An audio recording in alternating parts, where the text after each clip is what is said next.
ahbaashonni mawluunni bidaa ta'uu namaa hin fudhatan akka dubartoonni afurfuudhuun sunnaa ta'uu fudhachuu barakaatu paartii afraffaa ahbaash irraa deebi'eetiin jira nuti gaafa ahbaash wajjin mormaa gaggeessinu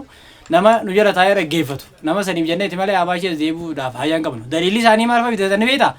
quraanatti maaliif xatti gootanii masjida faa minaaraa maaliif itti gootanii tanaafaa dharagaa fidatan ani mee viidiyoo sana dhaggeeffannee walitti haa deebinu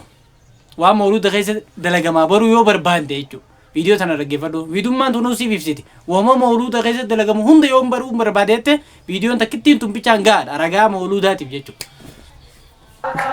Waggaa keenya geesse kan numne dhaabbannu gaafa alannabii waggaa keenya geesse kan numne dhaabbannu gaafa. Akkuma viidiyoo dhaggeeffannee walitti deebinetti kunoo dhiiraa fi dhalaan ol keessa seenanii shubbisanii yeroo nuti jennu kijibaa jedhan isaan kunoo kun mawluudaaf akkana guuramaa jira sadaqaan sunis mawluudaaf akkana guuramaa jirti mawluunni bid'aadhaa garuu ahbaashiin hin fudhattu dubartoonni keenya akka ahbaashiin ta'ina afur fuudhuun ammoo sunnaa fudhadhaa. Assalaamu alaikum warahmatullahi wabarakaatuh.